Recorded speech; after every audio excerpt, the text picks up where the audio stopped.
अभी यहाँ पर थोड़े सब्सक्राइबर मिले हैं। जय माता दी। आप लोग कहाँ से आए हैं? सर मोदी नगर के पास, गाजियाबाद में मोदी नगर है। मोदी नगर मुरादनगर ना? जी जी जी जी बिल्कुल। वो छोटा सा हमारा पेंगा वहाँ से। अच्छा वहाँ से। तो आज ही यात्रा पर पहुँचे? आज ही यात्रा पर पहुँचे। तो अभी तक अनुभव कैसा रहा आपका? बहुत अच्छा अनुभव, हमें बहुत खुशनसीब है। माता रानी ने पहले नवरात्रों में दर्शन कराने के लिए बुलाया हमें। जी, तो एक बार सब जय माता दी बोल दीजिए। सच्चे दरबार की जय। फिलहाल मैं माता रानी के दर्शनी द्वार पर पहुँच गया हूँ। इस द्वार को दर्शनी द्वार बोलते हैं और यहीं से ही असल में माता रानी की जो यात्रा है शुरू होती है। आपको बता देना चाहता हूँ, माता रानी की यात्रा में 3 मुख्य पड़ाव आते हैं अगर देखा जाए तो। पहला मुख्य पड़ाव आता है अर्धकुंवारी, दूसरा आता है भवन और तीसरा आता है भैरव बाबा। हालांकि अर्धकुंवारी से पहले भी 2 पड़ाव आते हैं, जैसे कि पहला पड़ाव आता है बाणगंगा और दूसरा पड़ाव आता है चरणपाद का। तो इन पड़ावों के जरिए आप माता रानी की यात्रा को संपूर्ण करते हैं। अर्धकुंवारी कटरा से 6 किलोमीटर दूरी स्थित है और अगर अर्धकुंवारी से भवन की बात करूं तो लगभग वो आपका जो सफ़र होगा 5.5 किलोमीटर का होगा। आखिरी में लगभग आपका 1.5 किलोमीटर की यात्रा बचती है भैरव बाबा की, अगर आप यात्रा करते हैं तो। कुल मिला के आपकी यात्रा 13.5 किलोमीटर लंबी हो जाती है वैष्णो देवी की। तो फिलहाल मैं वैष्णो माता की यात्रा पर आगे बढ़ रहा हूँ। नवरात्रि का अवसर है, अक्टूबर महीने 2021 का माहौल है और मैं आपको बताऊँगा कि कैसे माता रानी की यात्रा पर आप आगे बढ़ सकते हैं और क्या कुछ चीज़ें आपको ज़रूरी होंगी।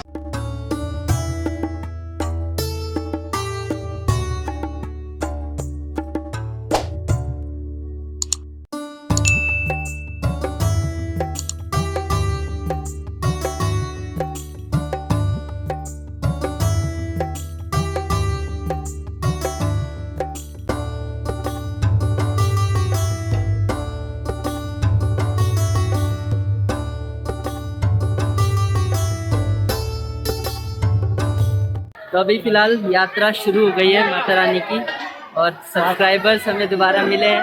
एक बार जयकारा लगा दो। जयकारा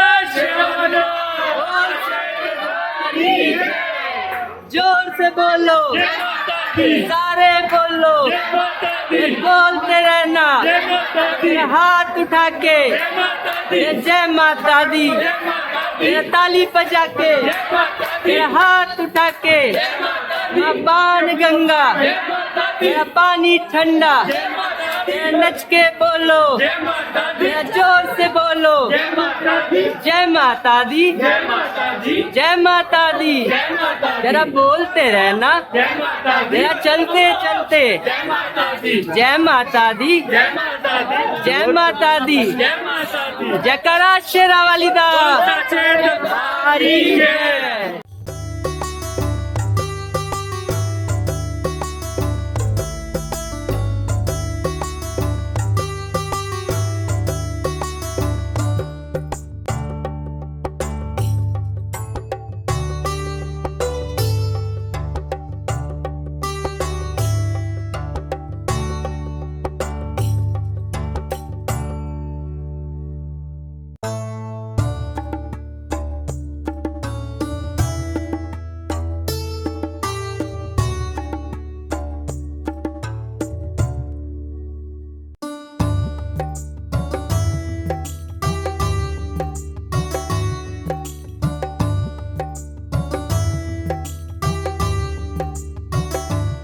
समय मैं गुलशन कुमार भंडारे में नहीं जा रहा हूँ क्योंकि समय उतना नहीं है।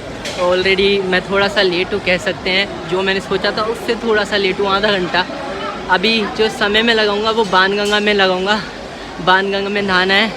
बाणगंगा में स्नान करने के बाद एक ताजगी सी आ जाती है शरीर में और धीरे धीरे सब्सक्राइबर्स मिल रहे हैं बीच बीच में, तो उनसे भी बातचीत करते हुए जयकारे लगाते हुए आगे बढ़ रहे हैं। काफ़ी अच्छा माहौल है अभी तक यात्रा पे। और आपको बता देना चाहता हूँ, अगर वैष्णो देवी यात्रा पर जाते हैं तो आपको घोड़े, खच्चर, पिट्ठू, पालकी की सुविधाएं मिल जाती है। पीछे आप देख रहे हैं वो पालकी जा रही है, घोड़े भी आप देख ही रहे हैं यात्रा पे चलते हुए। उनकी रेट लिस्ट में दिखा देता हूँ कि कटरा से उनकी रेट लिस्ट क्या है। अभी रेट लिस्ट है घोड़े, खच्चर, पिट्ठू, पालकी की कटरा के दर्शनी द्वार से आप देख सकते हैं। अगर आप इस रूट से जाते हैं कटरा से बाणगंगा वगैरह, इसके पूरे रेट लिखे हैं। चरणपाद का, अर्धकुंवारी अगर आप जाते हैं तो उसके भी रेट लिखे हुए हैं। हर तरीके से आप यहाँ पे पूरी रेट लिस्ट पढ़ सकते हैं। अगर आप वैष्णो देवी यात्रा पर आकर घोड़े, खच्चर, पिट्ठू, पालकी का आनंद उठाना चाहते हैं, उनके ज़रिए अपनी यात्रा को करना चाहते हैं। और देख सकते हैं यहाँ पर देखिए घोड़े खच्चर पिट्ठू पालकी इसी तरीके से चल रहे हैं और इनके फिक्स प्राइस होते हैं। इनके जो प्राइस हैं फ्लक्चुएट नहीं होते हैं या फिर अपनी मर्ज़ी से नहीं रख सकते हैं। जो प्राइस है शाइन बोर्ड की तरफ से फिक्स किए गए हैं। वैष्णो देवी यात्रा पर अगर आप नए रास्ते से जाना चाहते हैं, जिसको हम ताराकोट मार्ग के नाम से जानते हैं, तो वो रास्ता यहाँ पर आ रहा है। सामने देखिए गुलशन कुमार का भंडारा है, जहाँ पर अभी मैंने आपको वीडियो में दिखाया। उसी के साइड में से ये रास्ता आ रहा है। ये रास्ता उधर कनेक्ट हो जाता है और सामने वाली पहाड़ी पर चला जाता है।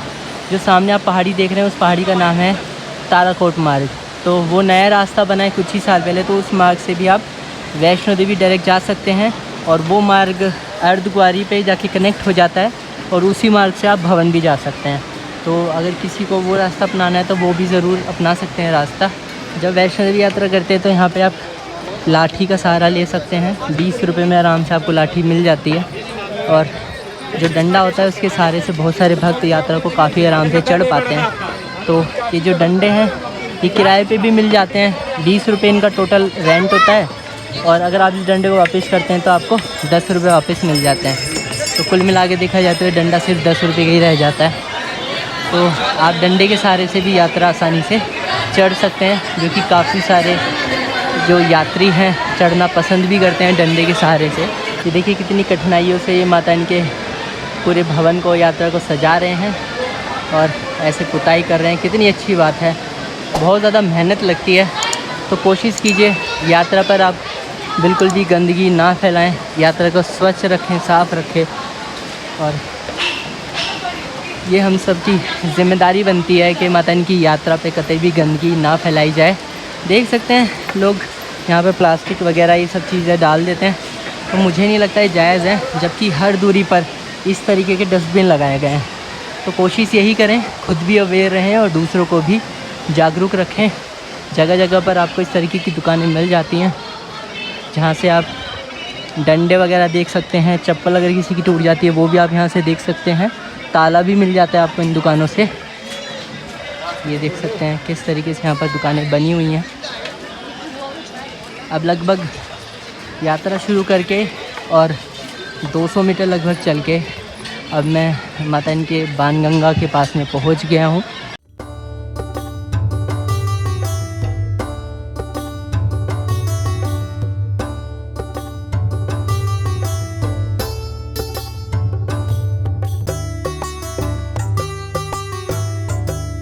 ये जो आप घाट देख रहे हैं बाणगंगा का घाट नंबर 1 है, जहाँ पर भक्त स्नान कर रहे हैं और माता रानी की पवित्र बाणगंगा का नज़ारा आप इस समय देख पा रहे हैं। और इस समय बारिश होने की वजह से यात्रा पर इस बार काफ़ी ज़्यादा बारिश हुई है, तो उस वजह से ही बहाव बहुत ज़्यादा है इस समय बाणगंगा में। अक्सर इतना ज़्यादा बहाव नहीं देखा जाता, अगस्त महीने के बाद में इतना बहाव बहुत ही कम देखा जाता है। और यहाँ पर आप देख सकते हैं जो बाणगंगा में जल स्तर है काफ़ी ज़्यादा तेज़ है। और हालांकि मैं बाणगंगा में नहाने वाला हूँ, बट मैं घाट नंबर 1 पे नहीं नहाऊँगा। इसका घाट नंबर 2 है जिसको हम गीता घाट के नाम से जानते हैं, मैं वहाँ पर नहाऊँगा। और बाणगंगा की जो पूरी कहानी है कि बाणगंगा की कहानी क्या है, बाणगंगा कैसे उत्पन्न हुई, वो मैं आपको आगे जाके घाट नंबर 2 पे ही बताऊँगा पूरी तरीके से। तो आगे बढ़ते हैं और फिर मैं आपको बताता हूँ कि घाट नंबर जो 2 है वो कहाँ पर है और बाणगंगा की असल में कहानी क्या रही है।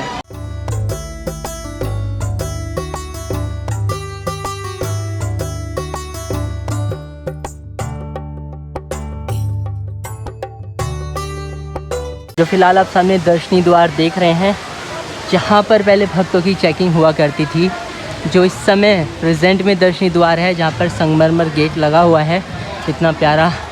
इस समय वो जो दर्शनी द्वार है वहाँ पर चेकिंग होती है, बट पहले के ज़माने में जब माता इनकी यात्रा चली करती थी तो तब यहीं पर ही चेकिंग हुआ करती थी।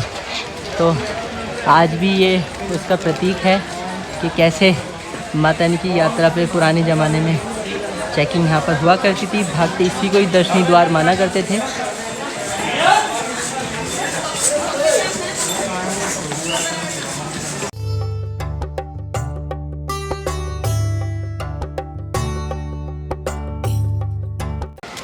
यात्रा पर जगह जगह आपको वॉशरूम की सुविधाएं मिल जाती हैं जो कि पूरी तरीके से निःशुल्क होती हैं, तो टॉयलेट्स वगैरह को लेकर आपको कोई दिक्कत नहीं होगी। और यहाँ पर देखिए ATM भी मौजूद है। हालांकि मैं कहूँगा कि आप कैश हो सके तो अपने साथ ही लेकर आएँ, जिससे कि कभी कभी इनकन्वीनियंस से आप बचें। हो जाता है कि ATM में पैसे नहीं भी होते हैं, कभी कभार ऐसा हो जाता है। तो अभी हमें सब्सक्राइबर मिल गए हैं, डिवोशनल परिवार के सदस्य मिल गए हैं। जय माता दी। जय माता दी, जय माता दी। सभी को जय माता दी कर दीजिए। और आप ये बताइए अभी तक यात्रा कैसी है आपकी? बहुत बढ़िया, बहुत आनंद आ रहा है, मौसम बहुत अच्छा है। आप पहले अपना नाम बताइए। मेरा नाम है तरुण। आपका? नैतिक। आपका? ज्योति। ओके, तो आप सभी ये बताइए कि यात्रा करते वक्त अभी हम बाणगंगा भी नहीं पहुँचे हैं, ठीक है? अभी बाणगंगा भी नहीं पहुँचे हैं, समय हो गया भाई 12:50, ठीक है? तब आप ये बताओ कि आप अर्धकुंवारी भवन कब तक पहुँचने का इरादा है आपका? 6 बजे। अभी तो हम बाणगंगा जाएंगे, खूब एंजॉय करेंगे। बाणगंगा नहाने आपको? तो मैं भी नहाने वाला हूँ बाणगंगा। चलो, हमें और साथी मिल गए, अभी और सब्सक्राइबर लोग गए हैं, 4-5 लोग हैं, वो भी गए हैं, वो भी वहाँ पे नहा रहे हैं। तो सभी वहाँ पे नहाएंगे, तो मतलब माता रानी के भवन पे शाम को पहुँचेंगे। मुझे भी लग रहा है कि शाम को ही पहुँचेंगे, 7-8 बजे तक ही लग रहा है मुझे पहुँचेंगे। बिल्कुल आराम अच्छा, आप से। शैलपुत्री भवन रुकने वाले हो? मैं भवन पे जाने वाला हूँ। अच्छा। खैर चलिए, बहुत अच्छा लगा आप लोगों से मुझे बात करके। जय माता दी। और सभी के बाद जय माता दी बोल दीजिए। जय माता जय माता दी, जय माता दी। तो अभी फ़िलहाल मैं पहुंच गया हूँ बाणगंगा के घाट नंबर 2 पे, जिसे हम गीता घाट के नाम से जानते हैं, क्योंकि यहाँ पर गीता मंदिर है पास में, सामने देख रहे हैं। तो अभी इस घाट के अंदर जाके मैं नहाने वाला हूँ, दिखा देता हूँ आपको कि कैसा घाट है।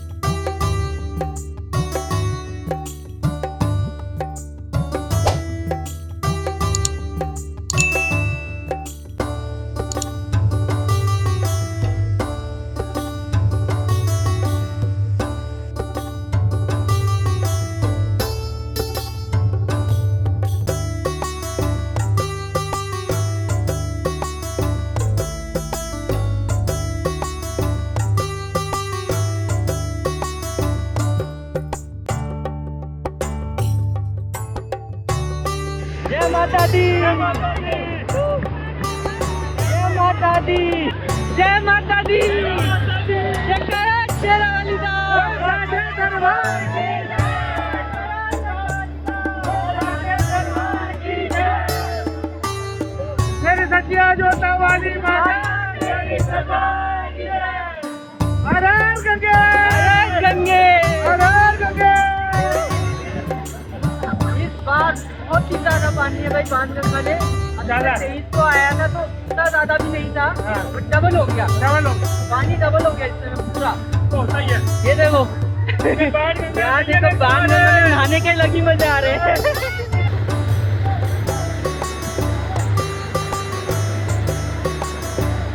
जय माता दी, जय माता दी। फिलहाल मैं हूँ माता रानी की पवित्र बाणगंगा पर, और मैंने स्नान कर लिया है। और यहाँ पर आप देखिए नज़ारा बाणगंगा का, कितना पवित्र नज़ारा है, कितना अद्भुत नज़ारा है। बाणगंगा में इतना ज़्यादा यहाँ पर पानी आया हुआ है, इतना ज़्यादा जल आया हुआ है कि मैं बता नहीं सकता। अभी मैं 23 तारीख को आया था तो जब जल का जो स्तर था वो अच्छा खासा था, बट अब वो डबल हो गया है। बारिश क्योंकि इस महीने भी बहुत ज़्यादा हुई है, ये उसका बड़ा कारण है। अब हम जान लेते हैं कि जो बाणगंगा है उसकी पूरी कहानी क्या है। आपको बता देना चाहता हूँ माता रानी की जो पवित्र बाणगंगा है वो कैसे उत्पन्न हुई थी। जब माता रानी त्रिकुटा पर्वत की ओर बढ़ रही थी, उनके साथ में हनुमान जी भी उनके साथ जा रहे थे। हनुमान जी को उस समय प्यास लगी, तो माता रानी से हनुमान जी ने कहा कि मुझे प्यास लगी है और पीने के लिए पानी नहीं है। तो माता ने उनकी बात सुनकर ज़मीन में बांध चला दिया। बांध चलाने के बाद ये बाणगंगा उत्पन्न हुई। उसके बाद हनुमान जी ने इसी जल के द्वारा अपनी प्यास बुझाई, और माता ने इसी गंगा में अपने बाल धोए, इसलिए इसी गंगा को बाल गंगा भी कहते हैं। तो देखिए कितना पवित्र नज़ारा है। और यहाँ पर आप देख सकते हैं बहुत सारे भक्त आए हुए हैं जो कि माता रानी की यात्रा की ओर बढ़ रहे हैं, यहाँ पर रुके हैं और स्नान कर रहे हैं। स्नान करने के बाद वो आगे बढ़ रहे हैं। मैंने भी कुछ ऐसे ही किया है और स्नान करने के बाद तरोताज़ा हो गया है। मैं आपसे रिक्वेस्ट करूँगा कि आप बाणगंगा में अगर आके नहा रहे हैं तो ध्यान रहे बिल्कुल भी साबुन का इस्तेमाल नहीं करना है, शैम्पू का इस्तेमाल नहीं करना है, कोई फेस वॉश किसी भी तरीके की ऐसी चीज़ों का इस्तेमाल नहीं करना है, कपड़े नहीं धोने हैं। ध्यान रहे ये पवित्र बाणगंगा है, हमें इसकी स्वच्छता बना के रखनी है। इसी जल को हम पीते हैं, इसकी पूजा करते हैं। तो ध्यान रहे यहाँ पर लोग जब नहाते हैं साबुन लगा के, तो मेरे सामने अगर कोई नहा रहा है तो मैं मना कर देता हूँ। मैं भी आपसे ये चाहता हूँ कि अगर आपके सामने कोई नहा रहा है तो आप भी उसे मना करें, यह आपका भी कर्तव्य बनता है, दायित्व बनता है। तो बाणगंगा से अब हमने दर्शन कर लिया, स्नान कर लिया, अब हम आगे बढ़ रहे हैं। हमारा अगला पड़ाव होगा चरण पादुका। चरण पादुका पहुँचने के बाद में मैं आपको वहाँ के दर्शन कराऊँगा और कहानी बताऊँगा। बाणगंगा में अगर आप नहाते हैं तो एक चीज़ का ध्यान रखना है कि अपने बैगों को ऐसे छोड़ के नहीं जाना है। यहाँ पे बहुत ज़्यादा चोरियाँ हो जाती हैं, लोग अपने सामानों को कई बार लावारी छोड़ जाते हैं और बाणगंगा में नहाने के लिए चले जाते हैं। जब वो वापस आते हैं तो उनका सामान गायब हो चुका होता है, तो इस चीज़ का ध्यान रखना है। और यहाँ पर एक चीज़ बता देना चाहता हूँ, बैक साइड में अगर आप देखेंगे वहाँ पर जो सीमेंटेड ये जगह बनी हुई है, यहाँ पर ये वॉशरूम है। यहाँ पर जाकर आप वॉशरूम में कपड़े वगैरह चेंज कर सकते हैं, और जो वीमेंस हैं, जो महिलाएं हैं, वो भी वहाँ पर कपड़े चेंज कर सकती है। और ये देखिए बाकी सब लोग नहा धो के हो गए हैं तैयार। जय माता दी, जय माता दी। बाणगंगा में लेडीज़ वॉशरूम वगैरह मिल जाते हैं, टॉयलेट मिल जाते हैं, जिन्हें कपड़े चेंज करने हैं नहाने के बाद में तो वो कर सकते हैं। हालांकि कभी कभी वहाँ पे थोड़ा गंदगी मिलती है, वो एक्सेप्शन है, बट क्या करें, अगर नहाना है तो आपको वहाँ पर नहाने के लिए जगह मिल जाती है। और देखिए जहाँ पर भी लोग नहा रहे हैं और वहाँ पर भी लोग नहा रहे हैं। मैं प्रेफर करूँगा कि जो वहाँ पर चलती हुई धार है उसके नीचे आप नहाएं, एकदम शुद्ध ताज़ा पानी मिलेगा आपको, शुद्ध जल मिलेगा और पवित्र जल मिलेगा। तो मैं प्रेफर करूँगा कि आप वहीं नहाएं जब भी बाणगंगा में आएँ। बाणगंगा का घाट नंबर 2 है गीता घाट, वहीं पर ही आप नहाएं। तो अभी हम बाणगंगा से आगे बढ़ेंगे और चरण पादुका जाएंगे, फिर आपको वहाँ के दर्शन कराएंगे। तब तक के लिए जय माता दी।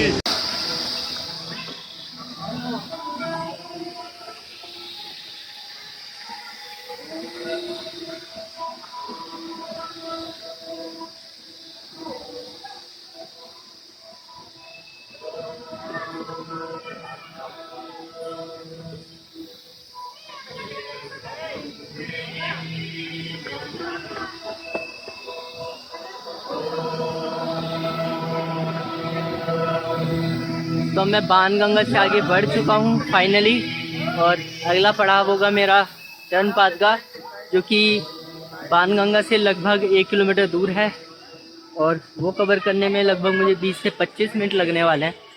तो अभी आगे बढ़ता हूँ मैं, और यात्रा कुछ इसी तरीके से है। यहाँ पर देखिए खाने पीने की चीज़ें हैं, दुकानें हैं, और घोड़े खच्चर निरंतर यात्रा पर चल रहे हैं, ये अच्छी बात है।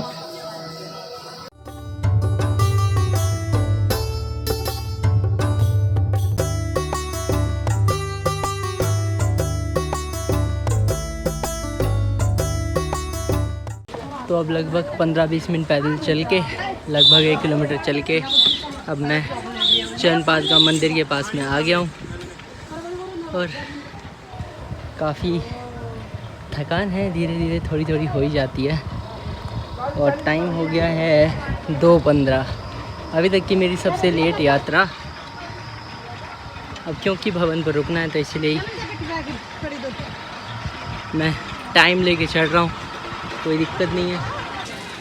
तो फ़िलहाल मैं पहुँच गया हूँ चरण पादुका, और यही मंदिर है चरण पादुका। पहले मैं आपको अंदर दर्शन कराता हूँ, फिर मैं मंदिर की आपको कहानी बताऊँगा।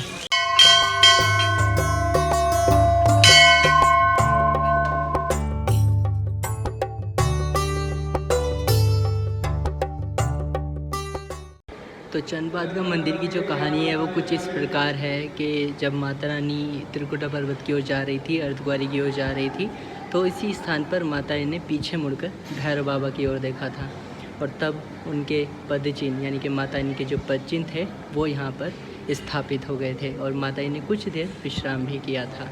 तो इसीलिए माता रानी के चरण यहाँ पर स्थापित हो गए हैं। जो भी भक्त दर्शन करने के लिए आते हैं वो दर्शन करके यहाँ पे ज़रूर जाते हैं, जब भी भक्त अर्धकुंवारी या फिर भवन परिसर की ओर आगे बढ़ते हैं।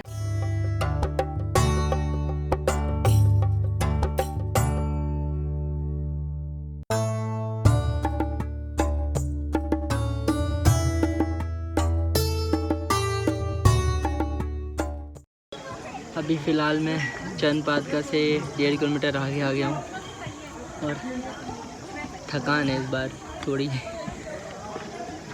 तो अभी आगे बढ़ते हैं। और ऊपर लग रहा है थोड़ी सी ठंड होगी।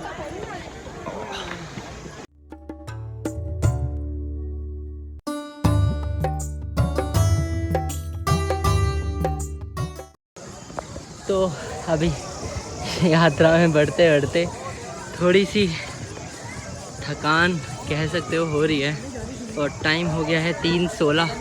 अर्धकुंवारी पहुंचने में अभी भी लगभग 1 घंटा तो लग ही जाएगा, हो सकता है 5-10 मिनट ज़्यादा भी लग जाए। और उसके बाद भवन भी जाना है, आज अर्धकुंवारी ही नहीं रुकना है। तो भवन पहुंचते पहुंचते रात के 8 तो बज ही जाएंगे, जिस हिसाब से स्लो में चल रहा हूँ। और मज़ा आ रहा है इस समय यात्रा में, क्योंकि नवरात्रि का महोत्सव है और भक्तों की भारी भीड़ है, तो यही देखकर काफ़ी ज़्यादा मन प्रसन्न हो जाता है। फाइनली मैं पहुंच गया अर्धकुंवारी, ये देख सकते हैं लिखा है वे टू अर्धकुंवारी। और अभी जो टाइम हुआ है लगभग 4 बजे हैं, एग्जैक्टली 4 बजे मैं पहुंच गया हूँ अर्धकुंवारी। यहाँ पर बस मुझे मंदिर में कुछ ऐसे सामान वो देना है, उसके बाद ही मैं आगे बढ़ूँगा, तो बाकी मुझे यहाँ पे रुकना नहीं है। ये मौसम देखो अर्धकुंवारी भी कितना सही हो रहा है। और यहाँ पर देखो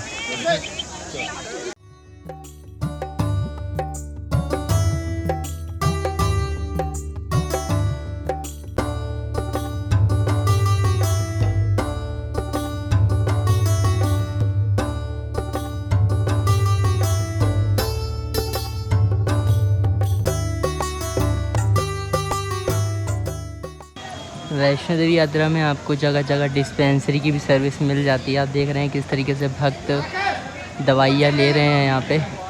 अगर किसी को सर्दी ज़ुकाम बुखार कुछ इस तरीके की माइनर दिक्कतें आती हैं तो वो डिस्पेंसरी से निःशुल्क दवाइयाँ ले सकते हैं।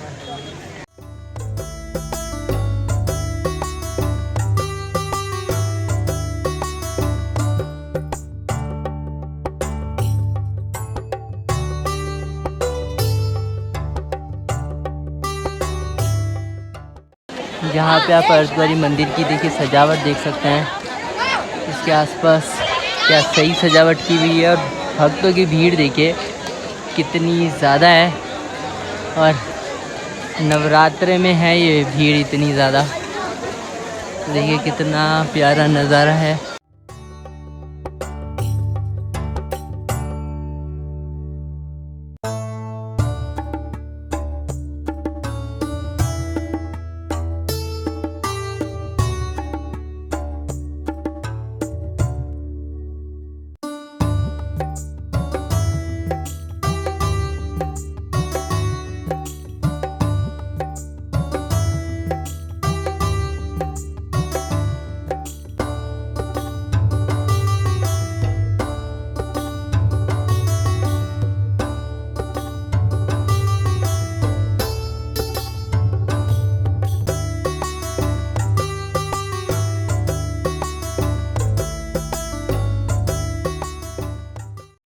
इस समय मैं अर्धकुंवारी मंदिर परिसर के पास में आ गया हूँ और यहाँ पर आप भीड़ देख सकते हैं, माहौल देख सकते हैं। बहुत ही अच्छा माहौल है, बहुत ही ज़्यादा भीड़ है। नवरात्रे में अक्टूबर का महीना है और आज है 6 अक्टूबर। नवरात्रे से 1 दिन पहले ही मैं यहाँ पर आ चुका हूँ। आपको यहाँ पर बता देना चाहता हूँ, देखिए पीछे आप जो देख रहे हैं जो बिल्डिंग है ये धर्मशालाएँ हैं और यहाँ पर आप आराम से रुक सकते हैं। कुछ रूम्स वगैरह भी यहाँ पर बुक होते हैं। डोरमेट्री अगर आप लेना चाहते हैं तो जस्ट वहीं पर ही आपको शैलपुत्री भवन मिल जाता है, उसमें 120 रुपये प्रति व्यक्ति की दर से आपको डोरमेट्री मिल जाती है। यहाँ पर आप मंदिर देख रहे हैं, माता रानी का अर्धकुंवारी मंदिर परिसर है और यहाँ पर माता रानी की गुफा है। अब बात कर लेते हैं कि अर्धकुंवारी मंदिर परिसर जो है इसमें दर्शन करने में कितना टाइम लग जाता है। अगर आप अर्धकुंवारी मंदिर परिसर में दर्शन करना चाहते हैं, पर्ची लेने के लगभग 24 घंटे बाद ही आपका नंबर आता है और नंबर आने के लगभग 3 घंटे बाद आपको दर्शन होते हैं। तो मान के चलिए लगभग आपका 1 से 1.5 दिन इसमें लगने वाला है। 24 घंटे से ज़्यादा की भी वेटिंग हो जाती है। और भीड़ देख के आप अंदाज़ा लगा सकते हैं कि कितनी ज़्यादा वेटिंग होती होगी। लोग एक्चुअली क्या करते हैं, अर्धकुंवारी मंदिर परिसर में दर्शन करने के लिए आज पर्ची ले ली, मान के चलिए आज 6 अक्टूबर है, आज पर्ची ले ली तो उस पर्ची को लेने के बाद वो भवन चले जाते हैं। जब 7 अक्टूबर को वापस आते हैं तो तब तक उनका नंबर आ चुका होता है। तो इस तरीके से लोग यहाँ पर कुछ करते हैं। तो आप भी ऐसा ज़रूर कर सकते हैं, कोई दिक्कत नहीं। अगर आपका नंबर निकल जाता है, ग्रुप नंबर जो होता है वो निकल जाता है तो कोई दिक्कत नहीं है। 2, 4, 5 नंबर 10 नंबर भी आपका निकल जाता है तो वो आराम से आपको एंट्री दे देते हैं, मना नहीं करते। तो ये अच्छी बात है। आप ये जो भवन देख रहे हैं भगवती भवन है, ये पूरी तरीके से फ्री धर्मशाला है, इसमें कोई भी पैसे नहीं लगते हैं, इसमें आप जाके रुक सकते हैं। और इधर जो आप भवन देख रहे हैं शारदा भवन है, इसके कुछ फ्लोर जो हैं वो फ्री धर्मशाला के रूप में है। बाकी जो फ्लोर हैं इसमें बाकी बुकिंग मिलती है इसमें रूम की। यहाँ पर आप पर्सनल रूम बुक कर सकते हैं, लगभग 1200 रुपये के आसपास का यहाँ पर रूम मिल जाता है। और अगर आप इस रास्ते पे जाएंगे, इस बिल्डिंग के जस्ट पीछे वो जो आपको बिल्डिंग दिख रही है रेड कलर की, ये वाली जो बिल्डिंग आपको दिख रही है उसका नाम है शैलपुत्री भवन। अगर आप वहाँ पे रुकना चाहते हैं तो वहाँ पे आपको 120 रुपये प्रति व्यक्ति की दर से डोरमेट्री मिल जाती है। भीड़ आप देख सकते हैं कितनी ज़्यादा यहाँ पर भीड़ है। बात कर लेते हैं कि अर्धकुंवारी मंदिर परिसर की असल कहानी है क्या। जब माता रानी त्रिकुटा पर्वत की ओर आ रही थी तो माता रानी ने अपना सफ़र, अपनी यात्रा बाणगंगा से शुरू करी। माता रानी ने बाण चलाया, हनुमान जी ने पानी पिया, माता रानी ने अपने बाल धोए। उसके बाद माता रानी चरणपाद गा गई, वहाँ पर उन्होंने पीछे मुड़ के देखा भैरव को, वहाँ पर उनके चरण रह गए। अब यहाँ पर जो तीसरा मुख्य पड़ाव आ जाता है वो हो जाता है आपका अर्धकुंवारी। अर्धकुंवारी को हम गर्भजून भी कहते हैं। माता रानी ने यहाँ पर 9 महीने तक वास किया था। 9 महीने माता रानी यहाँ तक रुकी रही। 9 महीने रुकने के बाद माता रानी यहाँ से आगे भवन के लिए बढ़ी। जब 9 महीने माता रानी यहाँ पर रुक गई तो भैरव उनका ध्यान भंग करना चाह रहा था और माता रानी को जब ऐसा पता लगा तो माता रानी आगे भवन की ओर चली गई। और माता रानी उन पर क्रोध ना करे, क्योंकि माता रानी को क्रोध आ जाता तो काफ़ी ज़्यादा विनाश हो जाता। तो इसीलिए माता रानी 9 महीने यहाँ पर वास करके आगे भवन की ओर बढ़ गई। कहा यह भी जाता है कि जैसे बच्चा माँ के पेट में 9 महीने रहता है वैसे माँ यहाँ पर 9 महीने वास कर गई थी गुफा के अंदर। तो माना यही जाता है जो भी भक्त यहाँ पर आता है माता इनके गर्भ से होकर ज़रूर जाता है। तो माता रानी की यात्रा पर अगर आप आते हैं तो अर्धकुंवारी मंदिर परिसर में अर्धकुंवारी की गुफा में दर्शन करने का भी अपना अलग ही महत्व है। भैया यहाँ पर मिल गए जो हमारे डिवोशन पॉइंट परिवार के सदस्य हैं। तो अभी अर्धकुंवारी पहुँच गए हैं और समय हो गया लगभग 5 बज गए भाई इस बार तो भैया ये बताओ 5 बज गए हैं, अभी भवन जाना है यहीं रुकना है? नहीं, हम आपको यहीं रुकेंगे, तकरीबन 1-1:30 बजे आपको लेकर देंगे। अच्छा। सुबह कल का प्रथम नवरात्र है। अच्छा। सुबह दर्शन नहा धो के जब पहले नवरात्र में दर्शन करेंगे। अच्छा भाई, इनकी तो स्ट्रेटेजी मुझे सही लगी। ठीक है, मैं तो आज यार भवन जा रहा हूँ। अच्छा। तो अभी पता नहीं थकान सी लग रही है आज तो अभी खाना वाना भी नहीं खाया, अब जाके खाना खाऊंगा। बट अच्छा लग रहा है यहाँ पे। आप ये बताओ कि आपका अभी तक की यात्रा कैसी रही? बहुत ही सुखद और बहुत ही मंगलमय। आए हो आप लोग? नहीं, मैं तो आता हूँ 15-16 साल से आता हूँ। कोई है ऐसा जो पहली बार आया? एक बंदा आइए आप पहली बार आए हो? तो आप ये बताइए कि आपको कैसा लगा अभी तक यात्रा पे आके? बहुत अच्छा लगा। बहुत अच्छा लगा। यात्री को कुछ कहना चाहेंगे अपनी तरफ से? बस सभी के साथ शुभकामनाएं। सभी के साथ शुभकामनाएं। जय माता दी बोल दो। जय माता दी।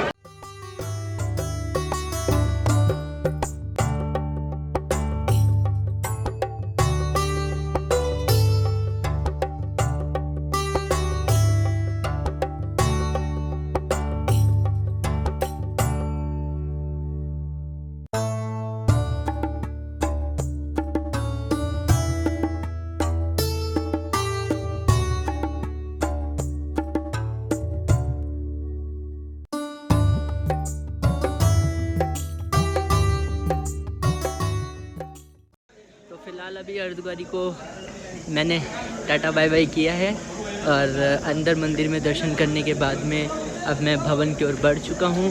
अर्धकुंवारी मंदिर के बाद में अब मैं सीधा भवन जाऊँगा। यहाँ से भवन वही लगभग 6 किलोमीटर है और उस सफ़र को तय करने में मुझे 2.5 से 3 घंटे तो लगने ही वाले हैं। तो 2.5-3 घंटे का ये रास्ता और तय करना है। इसके बाद सीधा भवन जाके थका देने वाली जो चढ़ाई है उसका पूरा जो नशा है वो उतरेगा और आराम से वहाँ पे रेस्ट किया जाएगा, तभी जाके दिल को तसल्ली मिलेगी। और यहाँ देखो भाई बंदर क्या कर रहा है, ये देखो इन्हें खाना छीनना आता है तो खाना छीन रखा है इन लोगों ने। खैर ये लोग भी क्या करें, इन्हें भी तो कुछ ना कुछ चाहिए खाने के लिए।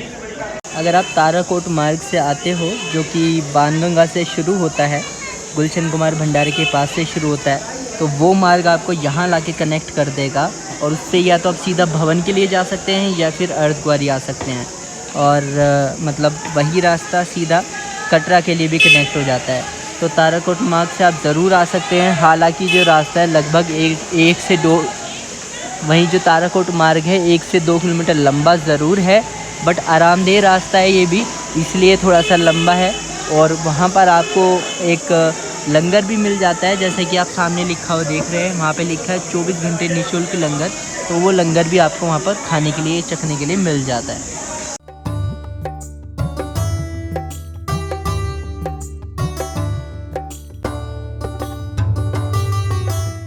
काफ़ी लंबे टाइम बाद मैं इतनी ज़्यादा भीड़ देख रहा हूँ। नवरात्रे में भी, पिछले नवरात्रे भी भीड़ थी, बट इतनी ज़्यादा आई थिंक नहीं थी।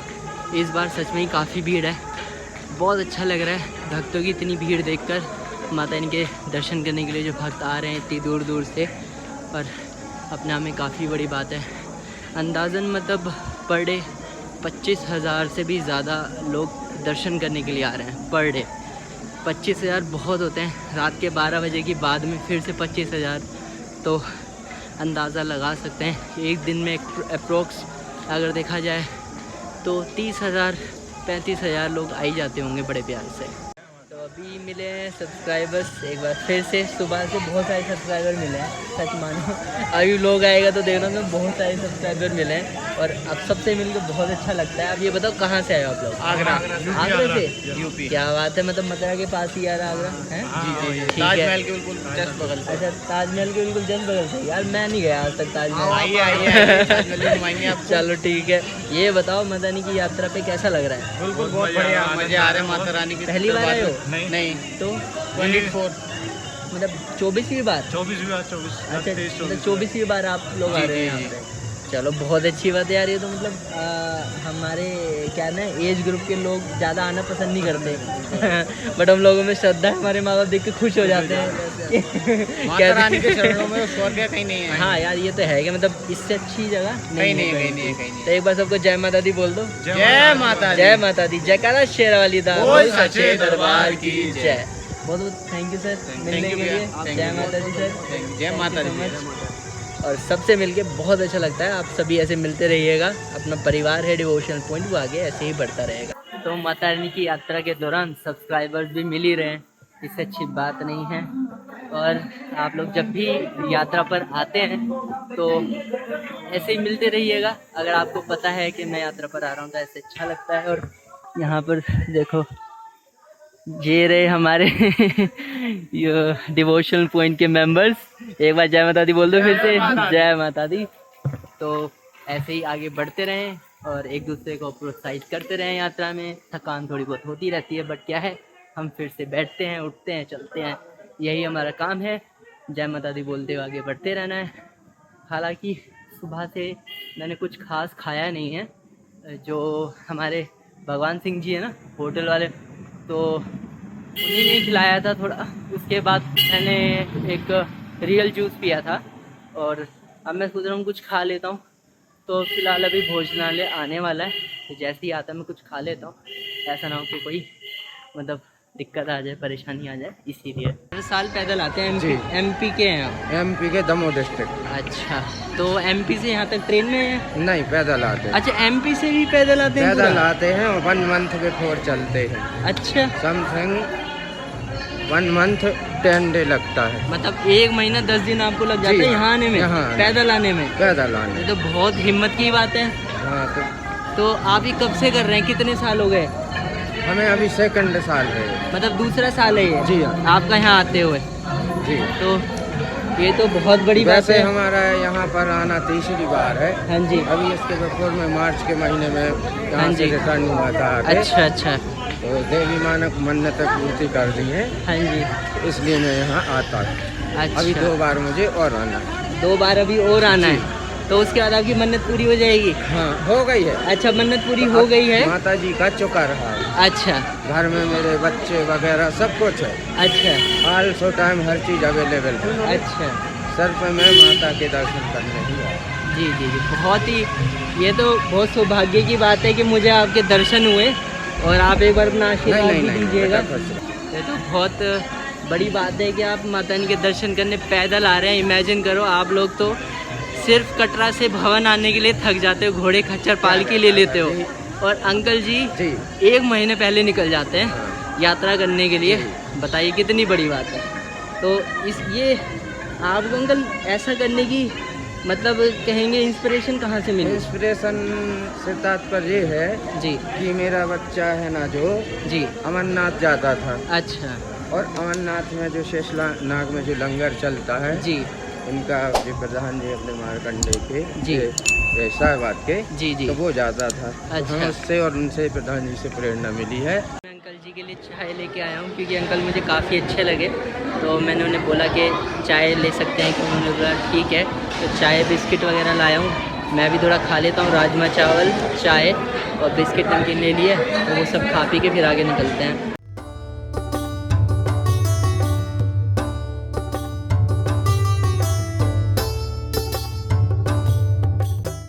तो फ़िलहाल मैं आ गया हूँ डोसा पॉइंट पर। यहाँ पर सबसे सही डोसा मिलता है पूरे वैष्णो देवी में। 40 रुपीज़ में आपको डोसा मिल जाता है यहाँ पे।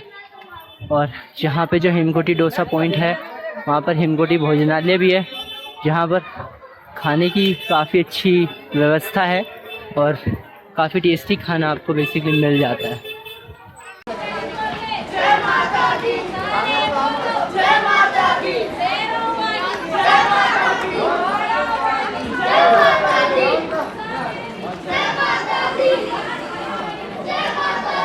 तो अभी मुझे पहली माता रानी के भवन की झलक दिख गई है।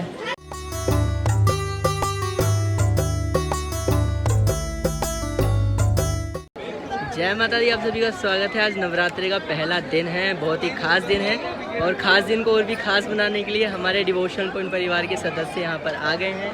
सर जय माता दी। जय माता दी। जय कहाँ से आए हैं सर आप? मैं इटावा उत्तर प्रदेश से आया हूँ। आपका नाम सर? सुधीर कुमार दीक्षित। सुधीर कुमार जी। और मैं ये हमारी सिस्टर है सुनीता। अच्छा, ये हमारी मिसेज है रीमा दीक्षित। जय माता दी। ये हमारा बेटा है अभी दीक्षित।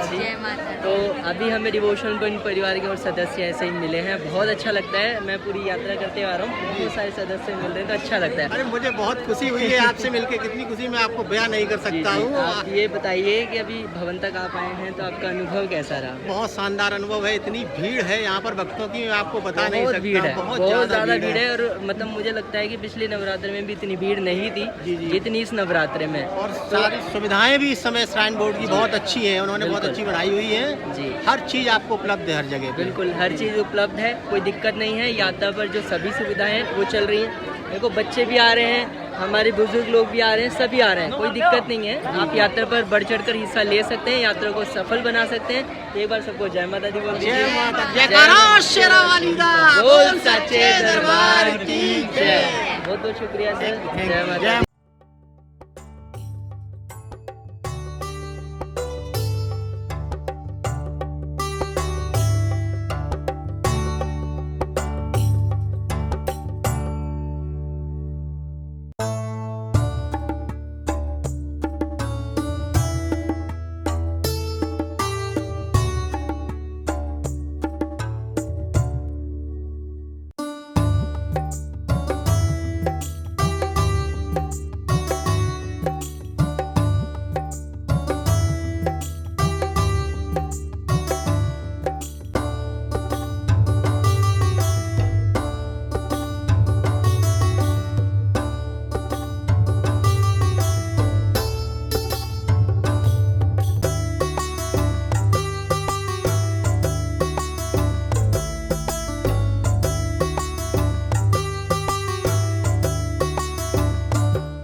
तो फिलहाल हम जा रहे हैं रोपवे से भैरव बाबा के लिए,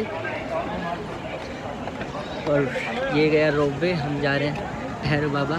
संजय जी सर। दूसरा नवरात्र है, इतनी भीड़ देख के आपको कैसा महसूस हो रहा है? सर मैं तो अपने घर वापसी के लिए तैयार हूँ इस भीड़ को। ये और मैं, हमें ऐसा लग रहा है कि हम कितनी भीड़ में कहाँ ही आ गए। इतनी भीड़ 2 साल पहले नहीं हुआ करती। हाँ 2-3 साल पहले नहीं हुआ, देखी नहीं थी कभी। भक्त 2 साल से नहीं है ना, तो इसका ही नतीजा है कि यहाँ पे भीड़ इतनी है। चलो क्या कर सकते हैं, अभी फ़िलहाल रोपवे के लिए लाइन में लग गए हैं। हमारे साथ हमारे सर हैं। जय माता दी। जय माता। अभी तक का अनुभव कैसा है आपका? सर बहुत अच्छा फील हुआ, हाँ आके माता के दर्शन किया काफी जी। भीड़ है। अरे कितने दर्शन करने में कितना टाइम लग गया? 3-4 घंटे लग गए। 3-4 घंटे लगे।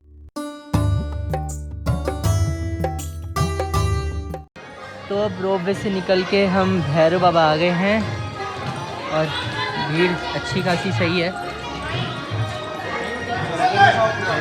और जहाँ पर आप देख सकते हैं भक्तों को जाते हुए भैरव बाबा पे हमारे संजय जी।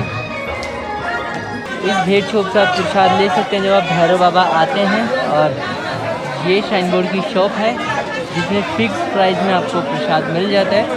बाकी एक यहाँ पर प्राइवेट शॉप भी है, उससे भी आप ज़रूर लेना चाहें तो प्रसाद ले सकते हैं। तो फिलहाल मेरे भैरव बाबा के दर्शन हो गए हैं। पीछे आप भैरव बाबा का मंदिर परिसर देख सकते हैं, और काफ़ी भक्तों की यहाँ पर मुझे भीड़ देखने के लिए मिली, और बहुत ही अच्छे यहाँ पर दर्शन हो गए। माना यही जाता है जो भैरव बाबा के दर्शन कर लेते हैं उनकी यात्राएं संपूर्ण हो जाती हैं। नवरात्रि का दूसरा दिन है और मैंने भैरव बाबा की यात्रा संपूर्ण कर ली है। मेरे लिए सबसे अच्छी बात यही है। माता इनके भवन पे दर्शन करने आ रहे हैं तो आपको भीड़ मिलने वाली है, दर्शन में टाइम लगेगा, तो उस तरीके से आएँ कि आपको यात्रा पर कोई भी संकट का सामना ना करना पड़े। बाकी तो यात्रा पर सब कुछ अच्छा है, रोपवे वगैरह चल रहा है, हेलीकॉप्टर चल रहा है, बैटरी कार चल रही हैं, घोड़े खच्चर पिट्ठू पालकी सभी सेवाएं आपको मिल जाती है। भैरव बाबा की जो कहानी है वो मैं आपको बता देता हूँ। भैरव बाबा की कहानी ये है, जब माता इनका पीछा करते हुए जो भैरव बाबा हैं वो आए त्रिकुटा पर्वत की ओर, और भवन पर आकर माता का उन्होंने जो ध्यान है वो भंग कर दिया, तो माता बहुत ज़्यादा क्रोधित हो गई, क्योंकि जो माता रानी है त्रिकुटा पर्वत की ओर जा रही थी, थोड़ा माता वहाँ पे ध्यान लगाना चाहती थी, इसलिए माता त्रिकुटा पर्वत की ओर आई थी। तो बाणगंगा से होते हुए चंदपाद का फिर अर्धकुंवारी, और उसके बाद माता रानी कहाँ आ गई?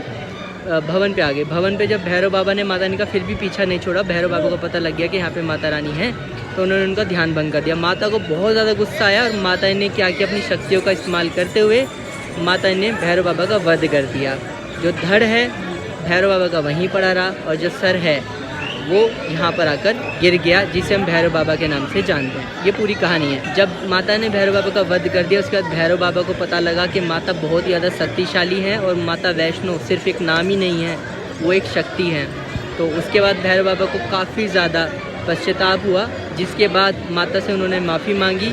माता क्योंकि बहुत ज़्यादा भोली भाली मानी जाती हैं, और जो भी भक्त उनसे क्षमा मांगते हैं, सॉरी बोलते हैं, तो वो उन्हें माफ़ करने में ही अपना विश्वास रखती हैं। ऐसे ही उन्होंने भैरव बाबा के साथ भी किया। जब भैरव बाबा ने पश्चाताप किया, सॉरी बोला, माता रानी से क्षमा मांगी, तो उसके बाद माता ने कहा ठीक है कोई दिक्कत नहीं है, जो भी भक्त मेरे द्वार पे आएगा, मेरी यात्रा करने आएगा, वो अगर तुम्हारे दर्शन करता है तो ही उसकी यात्रा संपूर्ण मानी जाती है। इसलिए कहा जाता है माता इनके दर्शन के बाद भैरव बाबा की यात्रा करना बहुत ज़्यादा ज़रूरी है, अन्यथा यात्रा अधूरी मानी जाती है। मैं आशा करता हूँ भक्तों को वीडियो पसंद आई होगी, और आप सभी को वीडियो पसंद आई है, ब्लॉग पसंद आए तो चैनल को सब्सक्राइब करते हुए अपना सपोर्ट दिखाना बिल्कुल भी ना भूलें।